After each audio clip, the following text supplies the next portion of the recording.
여러분 주부를 참고하실 때 여러분 앞에 이제 귀의 소식 전하겠습니다. 우리 교회를 방문하신 모든 분들 주님의 이름으로 환영합니다. 등록 원하시는 분 말씀하시면 저희가 친절하게 도와드리도록 하겠습니다. 지난주에 한 가족 되신 분이 계신데요. 우리 응우엔 티김반 성도님이십니다. 베트남에서 오셔서 한국에서 가정을 꾸리고 아이도 이제 6살, 7살 됐는데 우리에게 또 잘 정착하실 수 있도록 여러분들의 마음을 함께 모으시고 또 기대해 주시고 아는 채 주시길 부탁드립니다. 성지순례 참가자를 모집합니다.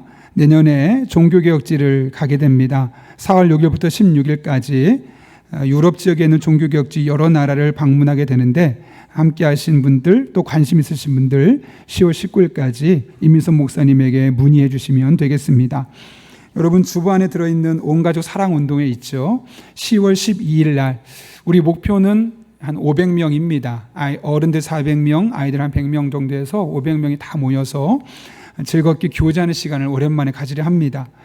부득불 그날 체육제매 못 가시는 분들은 일부 예배를 8시에 드립니다. 교회에서. 그리고 10시에 그곳에서 예배를 연합으로 함께 드리고 나서 그 뒤에 식사하고 또 체육대회라기보다는 운동회에서 누구나 어린아이부터 어른까지 다 참여할 수 있는 그런 프로그램을 외부에서 진행하는 팀을 불러서 진행하기로 됐으니 적극적으로 오셔서 함께 교제하는 시간 가졌으면 합니다.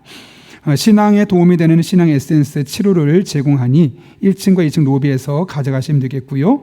오늘 오이코스 모임이 있는 날입니다. 황명옥 집사님의 남편 되시는 김학돈 성도님께서 하나님의 부르심을 받았고 오늘 오전에 발인하셨습니다. 우리 황명옥 집사님 남편이 20년 넘게 암 투병 생활 하시다가 하나님의 부르심 받으셨는데 많이 우시더라고요. 그래서 이 시기를 잘 이겨낼 수 있도록 기도해 주시고 위로해 주시기를 부탁드립니다. 사랑의 성밀들은 손길이 있습니다. 차현창 집사님, 김도현 집사님 가정에 자녀 결혼 감사로 또 편학범 안수 집사님 범사 감사로 사랑의 성밀 드렸습니다. 전량 어려운 이웃들을 섬기는 데 사용하도록 하겠습니다. 짧게 2가지 광고 하나 더 있는데요.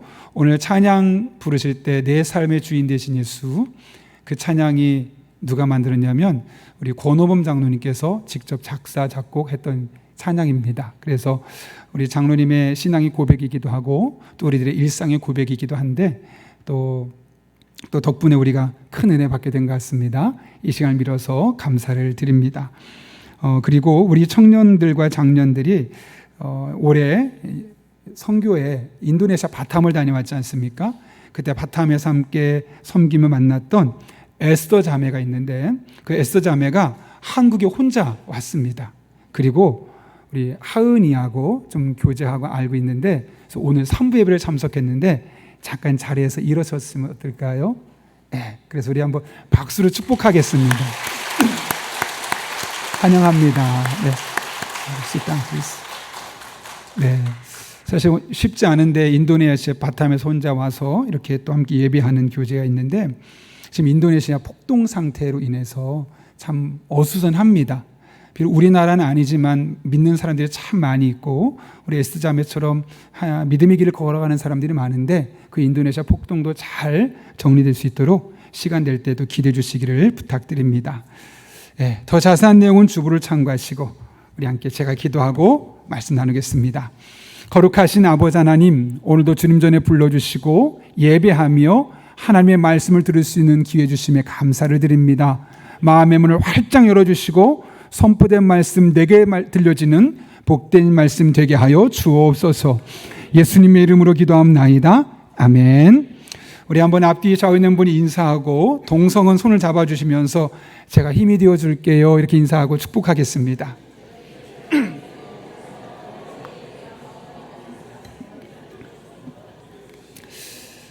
네, 제가 최근에 좀 독특한 관점을 갖고 있는 책을 하나 읽었는데 Assumption이라는 제목의 책인데요. 이게 무슨 책이냐면 보통 우리 그리스도인들은 믿음의 사람은 믿음의 관점으로 성경을 읽어봐야 됩니다. 또 믿음의 눈으로 바라봐야 됩니다라고 말하지 않습니까? 당연히 맞는데 이 책에서 저자는 뭐라고 말하냐면 아주 가끔은 마치 내가 믿음이 없는 사람처럼 성경을 읽는 것도 필요하다. 왜냐하면 자꾸 믿음의 눈으로만 바라보다 보면 그 믿음의 눈으로 바라볼 수 있는 건 있지만 또 불신자들의 눈에서 볼 수 있는 것들을 놓칠 수 있으니 최대한 믿음의 눈으로 바라보되 아주 가끔은 예수 믿지 않는 사람은 성경을 어떻게 볼 것인가 라는 관점으로 보게 되면 그동안 보지 못했던 또 다른 영적인 유익을 얻을 수 있다는 거죠. 왜냐하면 모든 일에는 양면성을 가지고 있기 때문에 그렇습니다. 그래서 한쪽만 치중하다 보면 다른 쪽이 안 보이게 되어 있는 겁니다. 그러니 어떻게 되냐면 때로는 왼쪽도 보고 때로는 오른쪽도 보고 이 양쪽에서 함께 보게 될 때 우리는 균형 잡힌 시각을 가질 수 있게 되는 거죠. 신앙생활 헷갈릴 때가 있죠. 선명할 때도 있지만 때로는 이게 하나님이 정말 이렇게 하라는 게 맞나? 이게 믿음의 길이 맞는 것인가? 이렇게 헷갈릴 때가 종종 있습니다. 그럴 때를 보면 왜 그런가 보면 겉으로 보기에는 참 좋아 보여서 끝까지 좋은 길이 있을 것 같은데 순간 어려운 일이 생기면 난감해지는 겁니다. 또 반대로 너무 힘들고 어렵고 이대로 내 인생이 끝나는가 싶었는데 어느 순간 보면 내 인생에 밝은 빛이 비춰올 때 이때 또한 복잡해지고 도대체 무엇이 하나님의 뜻일까? 나는 어떻게 살아야 될까? 그런 혼란스러움, 헷갈림이 우리들의 삶에 찾아올 수밖에 없는 것이죠. 그러다 보면 종종 하나님을 오해하기도 하고 신앙생활에 활력을 잃어버리기도 합니다. 그럴 때 어떻게 해야 할까? 오늘 본문의 말씀은 바로 이럴 때 우리가 하나님을 오해하지 않고 헷갈리지 않는 신앙으로 살 수 있는 길을 우리에게 가르쳐주고 있습니다. 오늘 본문의 말씀은 스바냐서의 마지막 부분인데 스바냐서의 핵심 주제는 여호와의 날입니다. 그러려면 배경을 좀 알아야 되는데요. 스바냐는 요시아라는 이 남유다의 왕이 되었을 때 활동하던 선지자입니다. 이 요시아의 할아버지는 남유다 역사상 가장 못난, 가장 하나님이 미워했던 왕이었던 므낫세를 할아버지로 두었고 그 할아버지 밑에서 온갖 잘못된 것을 배우고 그대로 행동했던 아몬을 아버지로 두었습니다. 그래서 우상 숭배가 있었고 폭정이 있었고 국가의 영적 사회적 시스템을 다 붕괴했던 시기가 므낫세와 아몬 그리고 요시아로 이어지는 시점이었습니다. 그 시점에 요시아가 왕이 됐는데 어떤 상황이었을까? 말 그대로 쑥대밭이 되어 있는 겁니다. 신앙도 무너졌죠. 경제, 외교, 교육, 군사 말 그대로 제대로 남아있는 게 하나도 없는 상황입니다. 그런 상황 가운데 하나님께서 여호와의 날을 선포하는 겁니다. 어떤 느낌일까요? 좋은 느낌이 아니죠. 실제로 스바냐 1장 15절을 보면 그날을 이렇게 묘사하는데요. 제가 한번 읽어보겠습니다. 그날은 주님께서 분노하시는 날이다. 환난과 고통을 겪는 날, 무너지고 부서지는 날, 캄캄하고 어두운 날, 먹구름과 어둠이 뒤덮이는 날이다. 이것만 보면 참 이해가 되지 않습니다. 아무리 이스라엘 백성들이 잘못했어도 하나님의 자녀인데 잠깐 겁만 주면 좋으련만 굳이 이렇게까지 하셔야 되나? 라는 마음이 들기도 합니다. 그런데 이것은 겉으로 드러난 모습이고 실제로 하나님의 마음은 다른 곳에 있었습니다. 그리고 그것을 알려주는 것이 바로 오늘 우리가 읽었던 스바냐서를 마치면서 읽게 되는 14절 이후의 말씀이죠. 자, 오늘 14절 말씀 하나님께서 뭐라고 말씀하시는가 같이 읽어보겠습니다. 시작. 시온에 따라 노래할지어다.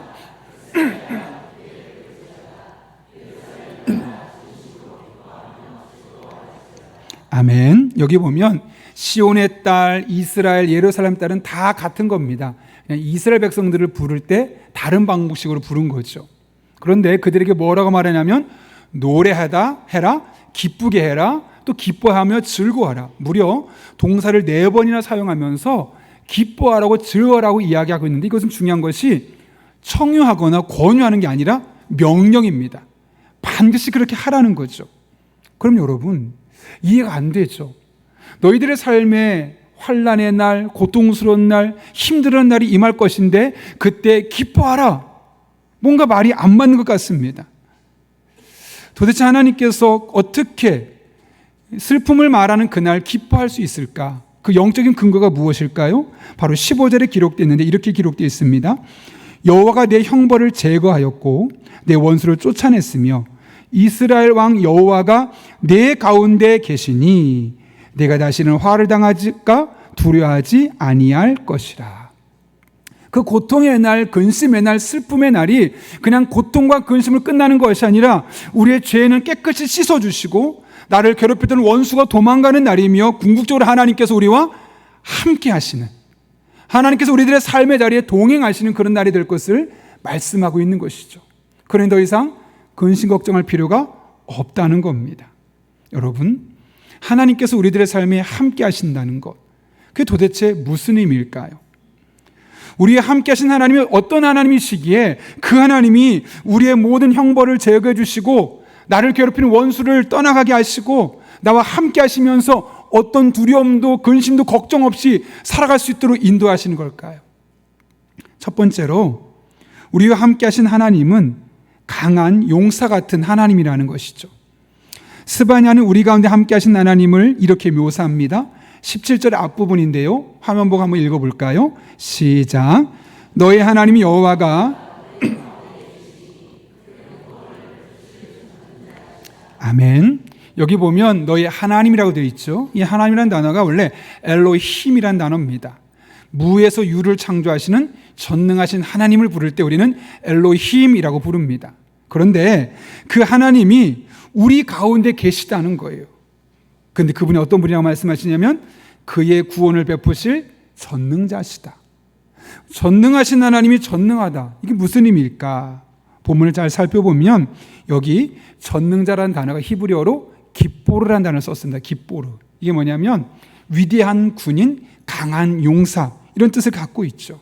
다시 말하면 전능하신 하나님이 우리들의 삶에 있어서 그냥 뒷짐지고 가만히 계신 분이 아니라 강한 용사가 되어서 우리들의 삶에 깊숙이 들어오시고 또 우리들의 삶에 직접 삶의 전쟁터에 나아가서 전쟁을 치러주시는 그런 참전 용사 같은 분이심을 우리에게 말씀해 주고 있는 것이죠.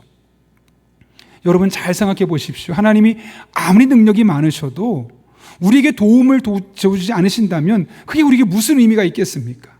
그런데 그 크신 능력으로, 전능하신 능력으로 우리들의 삶에 강한 용사가 되어주셔서 치열한 삶의 전투 속에 친히 개입해 주시고 참전해 주셔서 능히 그 정쟁에서 승리케 하신 하나님이심을 오늘 본문 우리에게 말씀하고 있는 겁니다. 스바냐는 지금 이 사실을 우리에게 이야기하고 있는 겁니다. 우리가 믿는 하나님은 그냥 가만히 우리만 돌아보고 우리만 눈으로 보는 하나님이 아니라 우리가 하나님께 요청하면 우리들의 삶에 구석구석 개입해 주셔서 친히 싸워주시고 친히 참전해 주시는 그런 놀라운 하나님이심을 우리가 잊어서는 안 된다는 것이죠. 미국에 신앙 잡지가 있어요. 크리스처니티 투데이라는 잡지가 있는데 그 책의 편집장, 그 잡지의 편집장인 마크 켈리라는 사람이 책을 썼는데 제목이 너무 독특합니다. 뭐냐면 거친 하나님. 하나님이 거칠다는 거예요. 그러니까 우리가 생각한 하나님 이미지는 따뜻하고 부드럽고 온화한 이미지 아니겠습니까? 그래서 내가 힘들 때 다가와서 안아주시고 우리가 보통 하나님 이미지 그렇게 따뜻한 느낌, 부드러운 느낌만 생각하는데 꼭 그렇지 않다는 거예요. 그것은 하나님의 한 모습이고 또 다른 면은 우리를 위해서 친히 우리들의 삶에 참전하시는 위대하신 하나님, 강력하신 하나님, 두려우신 하나님, 그런 하나님의 모습이 있다는 거죠. 그런데 많은 사람들이 하나님 그러면 하나님은 전능하십니다, 모든 거 할 수 있으십니다라고 말하면 그 전능하신 하나님은 머리로 생각하고 철학적으로 생각하고 그 이상 나아가지 못한다는 거예요. 그러니 우리가 하나님은 전능하시다, 모든 거 다 하실 수 있으시다, 모든 거 다 알고 계시다, 이것을 머리로만 생각하지 말고 철학적으로 생각하지 말고 관념적으로만 생각하지 말고 직접 우리들의 삶에 들어와 주셔서 친히 참전하시고 거친 손으로 우리를 위해 일하시는 그 하나님을 만날 수 있도록 그 하나님을 초청하는 삶이 우리에게 필요하다는 사실을 말씀하고 있는 것이죠. 그래서 하나님을 일컬어 따뜻하고 부드러운 하나님이라기보다는 거친 하나님, 내가 치열하게 싸우고 있을 때 그 삶의 현장 함께 들어와서 나를 위해서 일하시고 수고하시고 승리케 하시고 위로해 주시고 그 일이 잘 되게 하시도록 옆에서 친히 도와주시는 그 거친 손을 가지고 나와 함께 하신 하나님, 이 하나님 우리가 끝까지 붙들 때 우리가 잘못된 신앙생활, 왜곡된 신앙생활, 헷갈리지 않는 신앙생활을 할 수 있다는 것이죠. 20세기 출애굽으로 불리는 덩케르크 해안의 기적 들어보신 분도 있을 겁니다. 2차 세계대전 당시에 독일의 힘이 아주 컸습니다. 근데 이때 33만 8천 명이 구출되는 놀라운 사건이 정말 기적적인 사건이어서 덩케르크 기적이라는 이름으로 불리고 있고 실제로 영화로도 나왔습니다. 저는 다 볼 수 없어서 요약된 영화를 잠깐 보았는데요. 당시 독일의 힘이 얼마나 강력했든지 독일군이 프랑스를 쳐들어와서 프랑스와 영국을 비롯한 연합군들을 다 몰아내서 도보 해안까지 몰리다 마침내는 덩케르크라는 지역에 갇히게 됩니다. 왜 갇히냐면 뒤에 깊은 바다가 있고 또 앞쪽에서는 독일군이 몰려오다 보니까 앞으로도 갈 수 없고 뒤로도 갈 수 없는 갇혀있는 형국이 될 수밖에 없는 것이죠. 마치 이스라엘 백성들이 출애굽할 때 앞에서는 애국 군대가 쳐들어오고 뒤에 홍해가 막아서 이도 저도 못했던 것과 비슷한 상황이 지금 덩케르크 해안에서 있었던 겁니다. 그때 대부분의 사람이 낙심하고 좌절할 수밖에 없습니다. 또 독일군이 밀고 들어오면 전멸할 수밖에 없었습니다. 그런 상황 가운데 33만 8천 명이 살아있었는데 그들이 가지고 있었던 군함은 34척밖에 안 되는 거죠. 그들을 다 살리기에는 터무니없이 적은 숫자였습니다. 이렇게 절망적인 상황에서 서칠 수상이 온 국민에게 기도를 부탁합니다. 여러분, 영국군과 연합군이 지금 큰 위기에 처해 있습니다. 저 33만 8천 명이 온전히 철수할 수 있도록 기도해 주십시오. 모든 배들이 다 나와서 저들의 철수를 도울 수 있도록 기도해 주십시오. 라고 기도를 부탁합니다. 많은 사람이 포기하는 그 순간 하나님 앞에 기도해 주셔서 기도해서 그 하나님이 직접 전능하신 하나님이 이 전투 현장에 참전하시도록 기도하자고 부탁하게 되었고 온 영국 교회가 한마음이 되어서 기도했습니다. 놀라운 일이 일어났습니다. 그 지역의 어선들까지 총동원됐습니다. 군함이 34척인데 다른 어선들까지 약 700여 척의 어선들, 군함까지 다 모여서 33만 명이 넘는 군들이 안전하게 철수될 수 있었던 것이죠. 더 놀라운 것은 단순히 700대 정도 되는 이 배들이 모여든 것이 아니라 그 일주일 동안 그들이 그곳을 벗어나는 과정 중에 내렸던 비 때문입니다. 말 그대로 억수같이 내렸습니다. 얼마나 많이 내렸는지 독일이 강력한 무기였던 탱크가 너무 땅이 질어서 앞으로 올 수 없어서 그 진전하는 시간이 늦어질 수밖에 없을 정도로 천천히 올 수밖에 없었습니다. 또한 독일이 가장 강력했던 무기 중에 하나가 뭐냐면 공군력입니다. 비행기를 가서 폭격을 해야 되는데 너무 비가 많이 오니까 비행기가 추락 위험이 있고 또 캄캄하게 하늘이 깜깜하다 보니까 앞을 제대로 볼 수 없어서 공격을 할 수 있는 폭격을 할 수 있는 기회가 제대로 주어지지 않는 겁니다. 그렇게 의도치 않게 독일군에게는 일주일이라는 시간 동안 거의 공격도 못하고 시간을 끌면서 도착하게 되었는데 그 일주일 동안 33만 8천 명이 700척이 넘는 배를 타고 다 피난을 떠날 수 있게 되었다는 것이죠. 여러분, 이런 기적 같은 일들이 어떻게 가능했을까요? 우연의 일치였을까요? 마침 그때 비가 많이 와서 그런 일이 일어난 걸까요? 그렇지 않죠. 이런 기적 같은 일이 가능할 수 있었던 것은 하나님께서 처칠과 그의 국민들의 기도를 들으시고 그 구출 작전에 직접 깃보르 강한 군사로 참전해 주셨기 때문에 그렇습니다. 하나님 직접 700척이나 되는 배를 그곳으로 모아주셨고 하나님 직접 비를 내려주셨고 비행기를 조종하는 사람들이 앞을 볼 수 없도록 캄캄한 하늘 억수같이 내리는 비로 함께 하셨으며 탱크가 갈 수 없도록 땅을 질게 만드셨던 직접 참전하신 하나님으로 말미암아 이런 일들이 일어날 수 있었던 것이죠. 그런데 여러분, 이 하나님이 바로 누구의 하나님이라고 말씀하는 겁니까? 저와 여러분의 하나님이시라는 겁니다. 우리가 믿는 하나님은 단 한순간도 우리들의 삶에 뒷짐지신 적이 없습니다. 철학적으로 생각만 하신 적이 한 번도 없으십니다. 항상 언제나 강한 용사로서 깃보르로서 우리들의 삶의 치열한 전투 현장에 참전해 주셨고 그 거친 손으로 우리를 만져주시고 마침내 벗어나게 하시고 승리케 하시는 놀라운 하나님 우리를 만나 주셨습니다. 우리에게 필요한 믿음이 바로 그런 믿음입니다.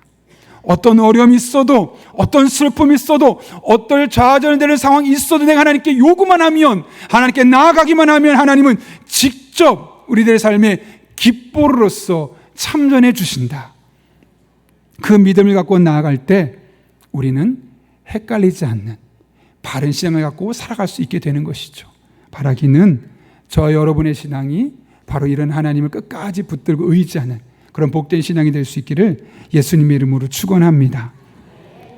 두 번째로 우리와 함께 하신 하나님은 나를 사랑하시는 하나님입니다. 오늘 본문 17절 말씀 다시 한번 읽어볼까요? 같이 읽습니다. 시작. 너의 하나님 여호와가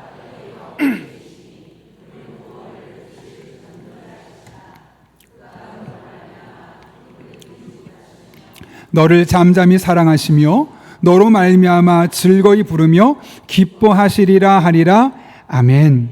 여기 보게 되면 스바냐가 하나님 우리를 어떻게 사랑하신다고 말씀하세요? 잠잠히 사랑하신대요. 이 단어만 보면, 표현만 보면 마치 하나님과 우리를 약간 썸 타는 수준, 깊은 사랑이 아니라 겨우겨우 수줍게 만나주는 정도처럼 느껴집니다. 그런데 원문을 보면 너무 다릅니다. 하라쉬라는 단어를 썼는데 이게 뭐냐면 새긴다, 조립한다는 뜻을 갖고 있습니다. 그러니까 하나님의 사랑이 우리에게 새겨진다는 거예요. 그리고 새길 정도가 아니라 그 사랑이 그냥 끝나는 것이 아니라 그 다음날 또 새로 조립하고 계속해서 하나님의 사랑은 끊임없이 재생산된다는 사실을 이 하라쉬라는 단어를 통해서 우리에게 보여주고 있는 것이죠. 하나님의 사랑은 결코 변하지 않는다는 것. 하나님의 사랑은 결코 줄어들지 않는다는 것. 하나님의 사랑은 결코 끊어지지 않는다는 이 사실을 잠잠히 사랑한다라는 말로 표현하고 있는 겁니다. 이에 대해서 예레미야가 아주 중요한 이야기를 했습니다. 예레미야 31장 3절인데요. 이렇게 말합니다. 여호와께서 옛적에 이스라엘에게 나타나사 내가 영원한 사랑으로 너를 사랑하였으므로 인자함으로 너를 이끌었다 하였노라.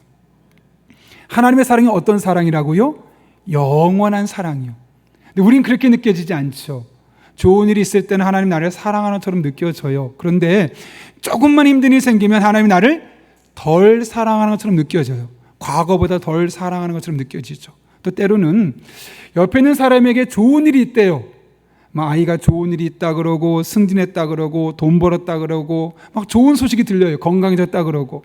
근데 나의 삶에 그런 일이 없으면 하나님은 저 사람보다 나를 사랑하지 않는 것이 아니라 덜 사랑하는 것 같고, 우리들이 이렇게 환경에 따라서 이 사랑을 느끼는 정도가 다른데 하나는 뭐라고 말씀하시냐면 그렇지 않다는 거예요. 나의 사랑은 항상 너희들의 마음에 새겨지는 사랑이고 그 사랑은 날마다 조립되는 새로운 사랑이 되어서 한순간도 부족함이 없고 한순간도 끊어진 적이 없고 한순간도 단절된 적이 없다는 거죠. 지금 이 사실을 요시야와 이스라엘 백성들에게 하나님께서 말씀하고 계신 겁니다. 왜 이 말씀을 하셨을까요, 여러분? 지금 요시야가 왕이 되었던 때는 어떤 때냐면, 여러분 잘 아시는 것처럼 이스라엘은 두 개 나라 아니었습니까? 북이스라엘과 남유다. 북이스라엘이 722년에 멸망을 당했습니다. 그리고 지금 요시야가 왕이 된 것은 640년. 그럼 약 적어도 60년 이상 되는 시간에 간격이 생기는 겁니다. 그때 이스라엘의 힘은 점점 약해지고 아수르의 힘은 강해졌다가 옆에 바벨론 힘도 강해지고, 그러니까 나만 빼놓고 다 잘 되는 거예요. 나만 빼놓고 힘이 세지고 나만 빼놓고 부유한 나라가 되고 너무 속상하고 좌절되는 그런 상황 속에서 하나님이 내가 너를 사랑한다 라는 말씀이 잘 안 들렸겠죠. 이런 상황에서 하나님께서 다시 스바냐를 통해서 말씀하시는 겁니다. 내 사랑은 새겨지는 사랑이다. 지워지는 사랑이 아니라 새겨지는 사랑이고 날마다 새롭게 조립되어서 끊임없이 반복적으로 계속해서 우리들에게 임하는 사랑이라는 사실을 다시 한번 확인시켜 주고 있는 것이죠. 여러분, 성경이 무엇일까요? 성경을 우리가 여러 가지 정의할 수 있을 겁니다. 우리가 성경을 왜 주셨을까? 언젠가 성경을 하나님의 러브레터라고 표현한 글을 본 적이 있습니다. 저는 100% 동의합니다. 성경을 다양한 모습으로 우리가 표현할 수 있겠죠. 능력의 말씀, 지혜의 말씀, 다양한 모습으로 표현할 수 있겠지만 성경을 한마디로 표현하면 그럼에도 불구하고 나는 너를 사랑한다. 이 사랑에 대한 말씀입니다. 잘 생각해 보시면 하나님께서 이 세상에 아담과 하와를 만드셨고 죄를 범했습니다. 근데 버리고 포기하지 않으셨습니다. 여자의 후손이 뱀을 짓밟을 것이고 회복될 것이다 말씀하셨고, 그 창세기 3장의 사건이 계속해서 요한계시록까지 이어지고 오늘날까지 이어지는 거죠. 그래서 구약의 사건과 신약의 사건은 하나님께서 우리를 어떻게 사랑하시는지, 얼마나 사랑하시는지를 다양한 시대, 다양한 사람들에게 보여주신 것을 우리에게 말씀하고 계신 거죠. 그러니 성경은 하나님의 러브레터입니다. 내가 너를 어떻게 사랑하는지 궁금하다면 성경을 읽어보아라 라고 말씀하시는 것과 마찬가지죠. 그런 면에서 성경에서 사랑 이야기를 뺀다면, 하나님의 사랑 이야기를 뺀다면 성경은 그냥 동화책 정도, 역사책 정도, 그 이상도 이하도 아닙니다. 그러니 우리가 성경을 읽을 때 늘 하나님의 사랑의 관점에서 보게 되면 그 성경이 전혀 다른 이야기들 우리가 발견할 수 있게 되는 것이죠. 뿐만 아니라 우리의 일상생활도 마찬가지입니다. 여러분이 지금 당하고 있는 일들, 여러분의 고민거리 위에 하나님의 사랑이라는 렌즈를 장착하고 한번 보십시오. 그 하나님의 사랑이라는 렌즈에 현미경을 끼고 여러분의 삶을 자세히 살펴보면 그전에 볼 수 없었던 것들, 그전에 느낄 수 없었던 그 하나님이 사랑하시기 때문에 누릴 수 있고 경험할 수 있는 그 놀라운 것들을 하나하나 발견하게 되는 우리의 모습을 볼 수 있게 될 것입니다.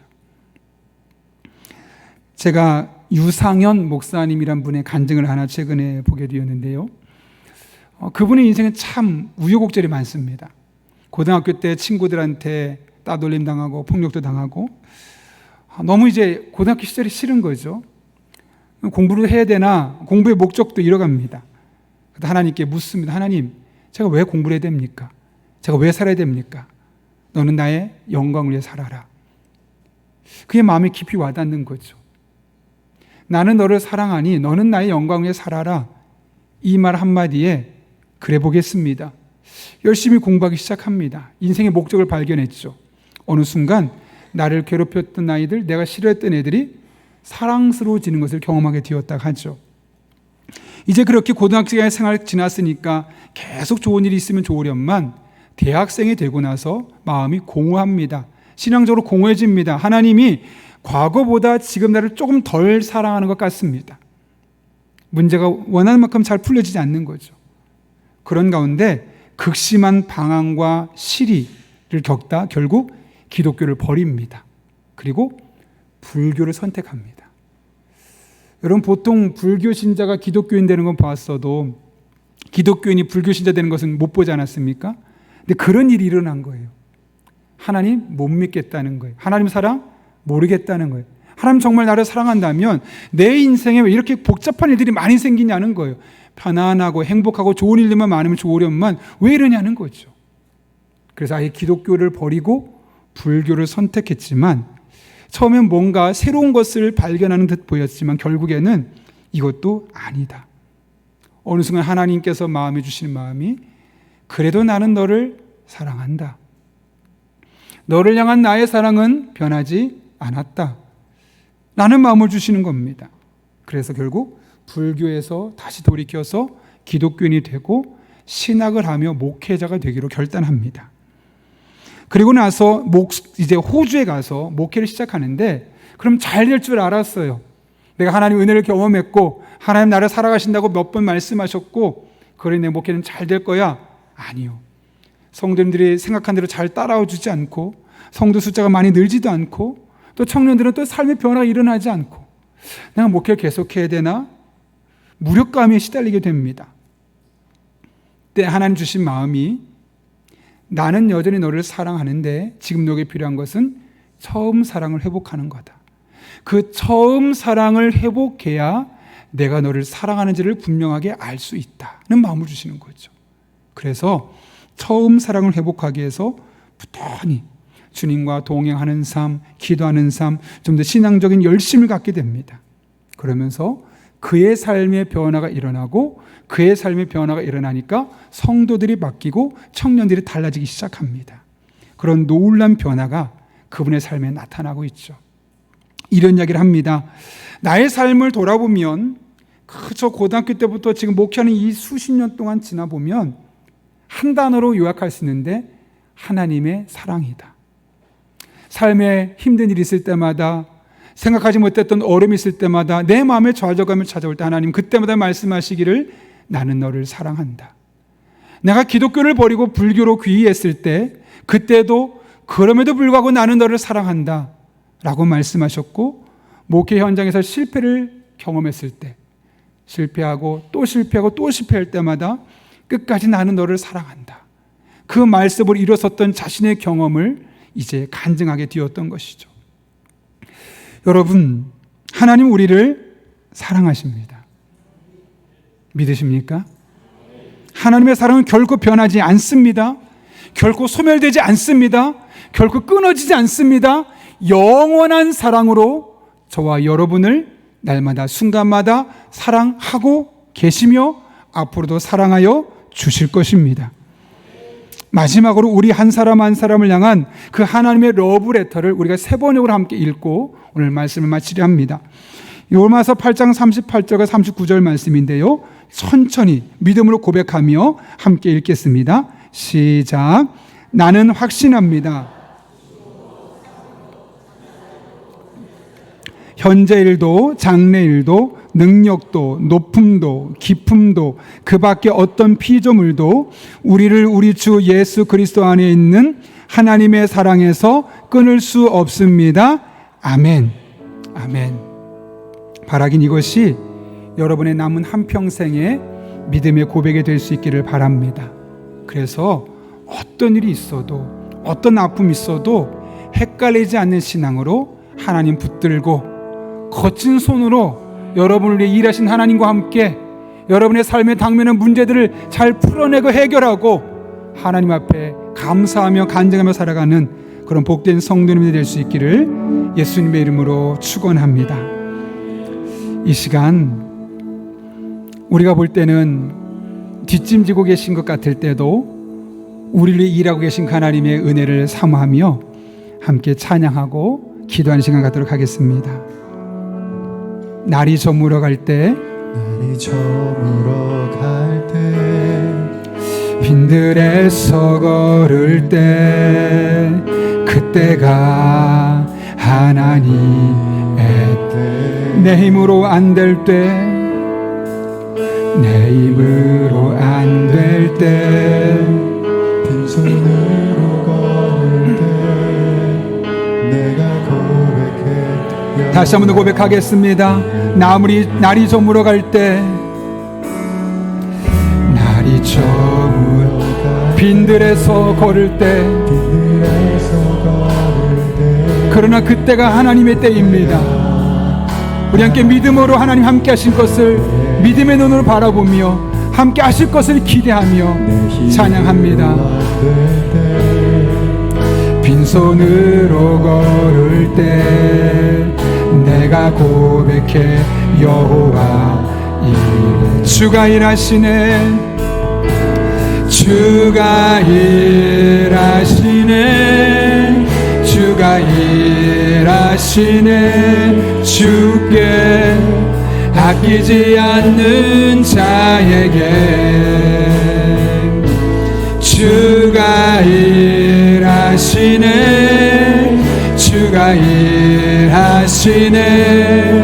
신뢰하며 걷는 자 주가 일하시네, 주가 일하시네,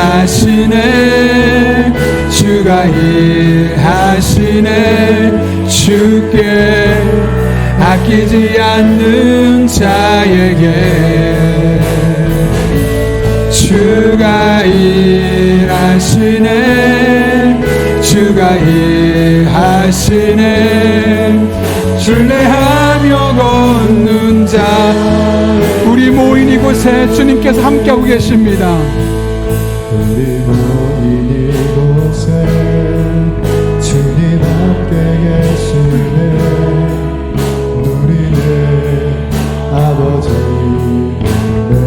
작은 떡과 물고기, 작은 떡과 물고기, 내 모든 하나님께서 모든 것을 예비하고 계십니다. 여호와 주님께서 일하고 계십니다. 주가 일하시네, 주가 일하시네. 주께 아끼지 않는 자에게 주가 일하시네, 주가 일하시네. 신뢰하며 걷는 주가 일하시네, 주가 일하시네, 주가 일하시네. 주께 아끼지 않는 자에게 주가 일하시네, 주가 일하시네. 신뢰하며 걷는 나는 믿네, 나는 믿네. 주의 능력으로 내 삶 새롭게 되리. 나는 믿네,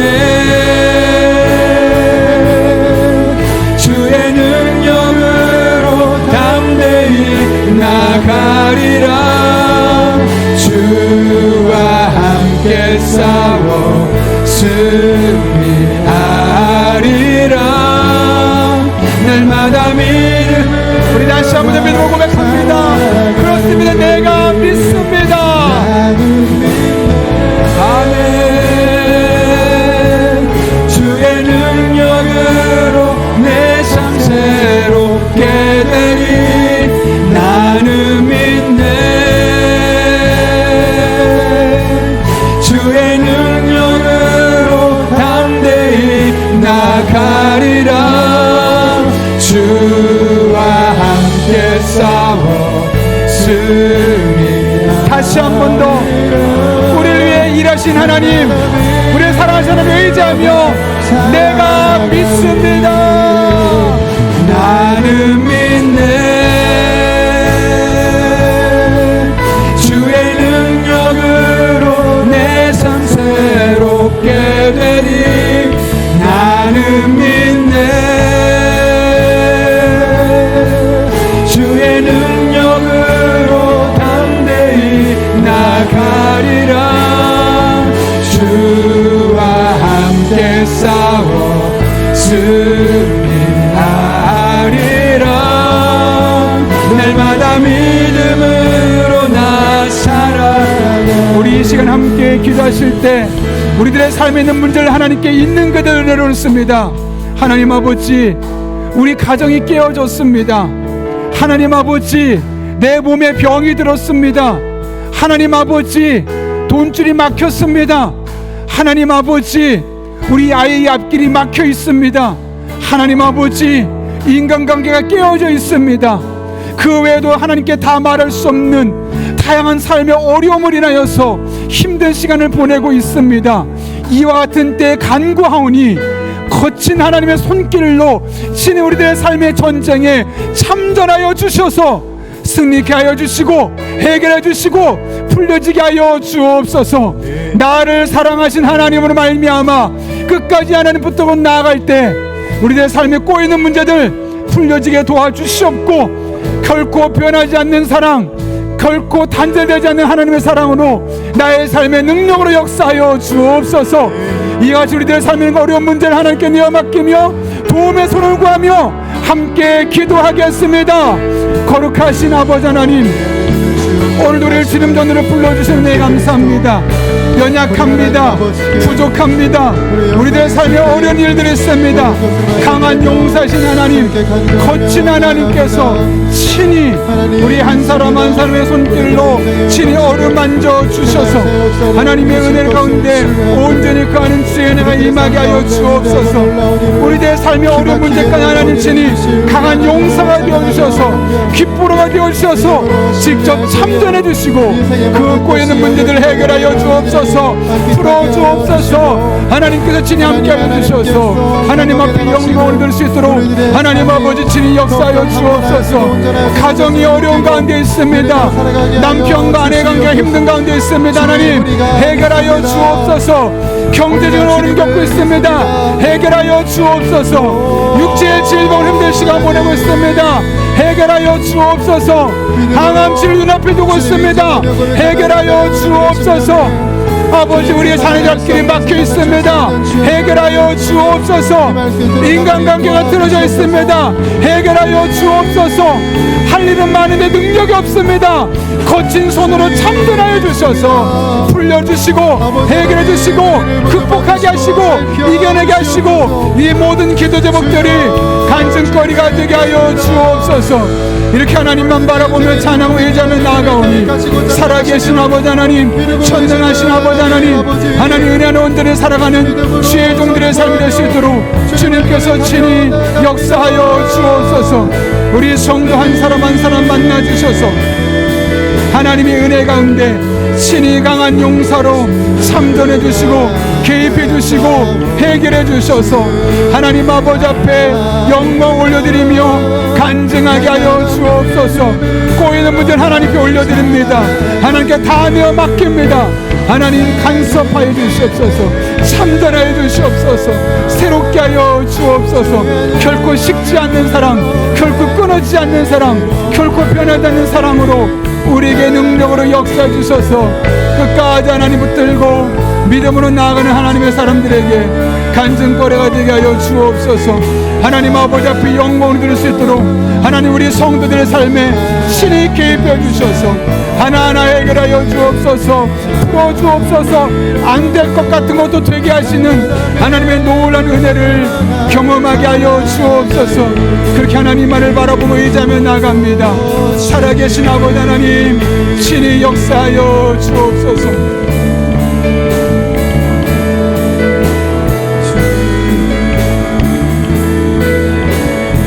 아버지 하나님 앞에 거듭나는 삶이 되게 하시고 하나님 앞에 우리들의 삶에 다양한 산적해 있는 문제들이 풀려지는 해결되는 복된 시간 되게 하여 주옵소서. 그렇게 하나님만 바라보며 나아갑니다. 의지하며 나아갑니다. 우리 성도들의 삶 가운데 능력으로 역사하여 주옵소서. 결코 식지 않는 사랑으로, 결코 변하지 않는 사랑으로, 결코 끊어지지 않는 사랑으로 우리를 영원토록 사랑하시는 살아계신 아버지 하나님, 오늘 우리 성도님들이 삶에 산적해 있는 크고 작은 문제를 하나님 앞에 있는 그대로 기도 제목으로 올려드렸습니다. 몸이 아픈 사람들이 몸이 치유되기를 위해 기도했습니다. 마음이 상한 사람들이 마음의 상처가 회복되기를 위해 기도했습니다. 부부관계가 틀어진 사람들이 부부관계 회복을 위해서 기도했습니다. 경제적인 어려움 겪고 있는 이들이 경제적인 형편이 나아지도록 기도했습니다. 몸이 아픈 사람들이 하나님의 치유하심을 기대하며 기도했습니다.